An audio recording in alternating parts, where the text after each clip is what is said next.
প্রত্যেকটা মানুষের মধ্যেই এই সাইনাস থাকে। এখানে দুই পাশে দুইটা অবস্থা দেখতে পাচ্ছেন। এই যে একটু রেড কালার এবং নিচে একটু সবুজ কালার দেখতে পাচ্ছেন। এখানে মূলত এই পাশটা সাইনোসাইটিস, অর্থাৎ ওনার সাইনাসে ইনফ্লামেশন হয়ে গেছে। আর এই পাশটা ওনার কিন্তু সুস্থ স্বাভাবিক সাইনাস।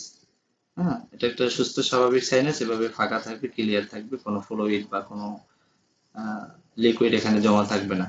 এই পাশে দেখতে পাচ্ছেন যে এখানে ভিন্ন কালার একটু ফ্লুইড জমা আছে, এটা ম্যাক্সিলারি সাইনাসে ওনার ফ্লুইড জমে আছে।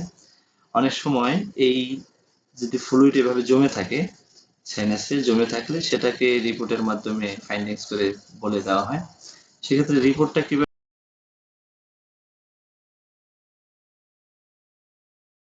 রোগীর প্র্যাকটিক্যাল রিপোর্টটা দেখি কি বলা আছে। এই যে এখানে একটা শব্দ দেখতে পাচ্ছেন ম্যাক্সিলারি সাইনাস।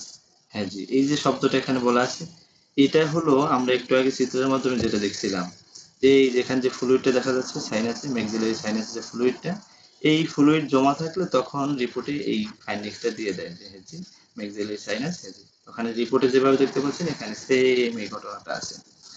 এবার আরেকটা জিনিস দেখেন, যেখানে কমেন্টসে যেটা দেওয়া আছে বাইলেটারি ম্যাক্সিলারি সাইনোসাইটিস। এই সাইনোসাইটিসটা কি আমরা একটু যদি এখানে চিত্রটার মধ্যে দেখে বোঝার চেষ্টা করি। একটা ম্যাক্সিলারি সাইনাস, একটা ম্যাক্সিলারি, উভয় পাশের ম্যাক্সিলারি সাইনাসেই ওনার ফ্লুইড জমে আছে এবং এখানে ইনফ্লামেশন হয়ে আছে। এজন্য ওনার কমেন্টসে এই বিষয়টা উল্লেখ করা আছে যে ম্যাক্সিলারি সাইনোসাইটিস। এখন বিষয় হলো এই সাইনোসাইটিসের রোগীর আমরা কিভাবে ট্রিটমেন্ট করব, কিভাবে ওষুধ নির্বাচন করব। একটা কথা বলে রাখি যে সাইনোসাইটিসের কিছু কমন সিমটম আছে। যেমন সাইনোসাইটিস হলে কি হবে, কপালটা ভার থাকবে, মাথা ব্যথা হবে, কপালের দুই পাশে টনটনা ব্যথা হবে, নাকটা বন্ধ থাকবে, ঠান্ডা থাকবে, এবং নাকে ঘ্রাণ পাবে না, এক নাক বন্ধ হবে আর এক নাক খুলবে, এইরকম। এগুলো, এই সিমটম গুলো হলো সব সাইনোসাইটিসের সাধারণ বা জেনারেল সিমটম। তো আমরা ওষুধ নির্বাচনের ক্ষেত্রে এই সিমটম গুলো আলাদা আলাদা জেনারেলি নিয়ে কোনো লাভ হবে না। যেমন অনেক সময় দেখা যায় যে রোগী এসে মাথা ব্যথা বললো, আমি রেপার্টারাইজেশন করতে গিয়ে কি করলাম, আমি হেড পেন নিলাম, নাক বন্ধ সেটা নিলাম, এরপরে আমি কি বলে মাথা ভার, এই সমস্ত কথাগুলো রুব্রিক্স গুলো নিয়ে শুধু কলেবার বাড়ায় কোনো লাভ নেই। আসলে এগুলো হলো সাইনোসাইটিস হলে তার সাধারণ সিমটম সেখানে থাকবেই। আমরা যদি এই রোগীটার কনস্টিটিউশনের ক্ষেত্রে একটু খেয়াল করি, যে রোগীটার কনস্টিটিউশন কেমন ছিল, এই পেশেন্টটার হাইট ছিল 6 ফিট 2 ইঞ্চি, বেশ লম্বা একজন মানুষ। কিন্তু এই রোগীটার একটা লম্বা, কিন্তু তার মধ্যে একটা বিষয় লক্ষ্য করা গেছিল যে উনি সামনের দিকে ঝুঁকে হাঁটেন, অর্থাৎ একটু কুঁজু করে হাঁটেন। এটা ওনার একটা কমন সিমটম। আমরা যদি সেটা দেখি রেপার্টরির মধ্যে, এই যে এখানে দেখতে পাচ্ছেন যে এটা লম্বা প্রকৃতির যারা মানুষ তাদের রূপই ছিল এটা। তার এখানে একটা দেখতে পাচ্ছেন ডিসপোজ টু স্টোপ, এই রুব্রিক্সটার অর্থ হলো কুজু হয়ে হাঁটা, সামনের দিকে ঝুঁকে হাঁটা। আমরা যদি এই রুব্রিক্সটাকে ওষুধ নির্বাচনের জন্য বাছাই করি, এটা একটা রুব্রিক্স নিলাম। এরপরে এই রোগীর আরো কিছু সমস্যা আছে, সেটা হলো ওনার আহ মাথায় ব্যথা। মাথায় ব্যথা এটাও একটা কমন সিমটম। এবং ওনার একটা, এই মাথা ব্যথার সাথে ওনার একটা সমস্যা হলো সকালবেলা উনি বমি করেন, বমি হয়। ভমিটিংটা যদি আমরা নিই, ভমিটিং রুব্রিক্সটাকেও যদি আমরা এখানে নিয়ে নিই,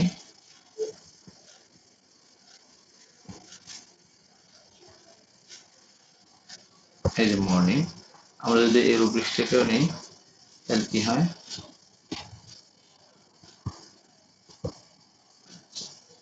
এরপরে এই রোগীর মধ্যে আমরা আর একটা সমস্যা পেয়েছিলাম, সেটা হলো ওনার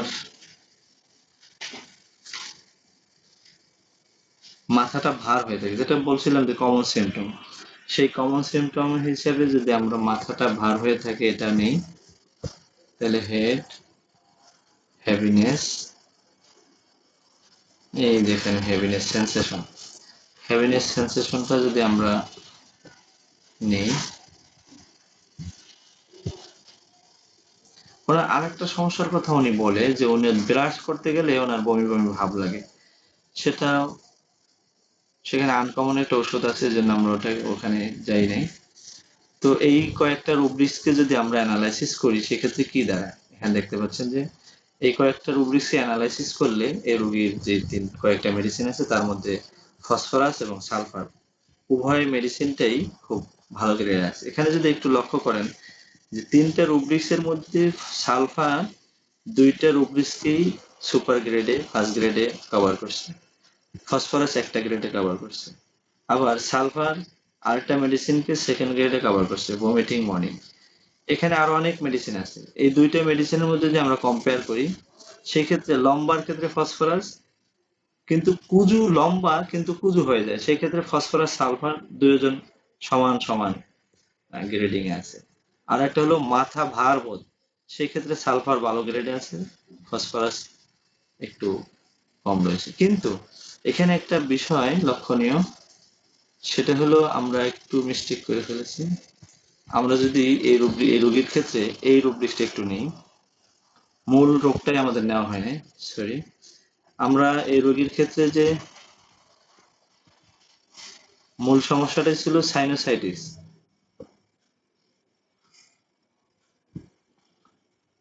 আমরা যদি সাইনোসাইটিস রুব্রিক্সটাকে নিই, এই যে সাইনোসাইটিস, তাহলে কি দেখেন, সাইনোসাইটিস সাইনোসাইটিসের সাথে ওনার কি আছে, মাথা ব্যথা আছে, সর্দি আছে, নাক বন্ধ আছে। তাহলে এই যে হেডেক ফ্রম সাইনাস ক্যাথার, এই রুব্রিক্সটাকে যদি আমরা নিই তাহলে কি হয় দেখি, এই রুব্রিক্সটাকে নিলে কি দাঁড়ায়,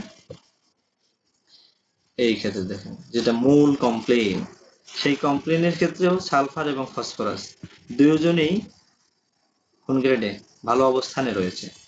এখন আপনি এই রোগীর জন্য ফসফরাস দেবেন নাকি সালফার দেবেন, এই ডিসিশন নিতে হলে আপনাকে একটু এবার ম্যাথমেটিকের সাথে কম্পেয়ার করে এই দুইটার কোনো একটা মেডিসিন দিতে হবে। আমরা এই রোগীকে ফসফরাস দিয়েছিলাম কারণ রোগীর মধ্যে সহানুভূতি, মায়া, মমতা এই সমস্ত বিষয়গুলো একটু লক্ষ্য করা গিয়েছিল এবং মূল ডিজিজে এই ফসফরাসের প্রবণতা একটু বেশি সাইনোসাইটিসের ক্ষেত্রে।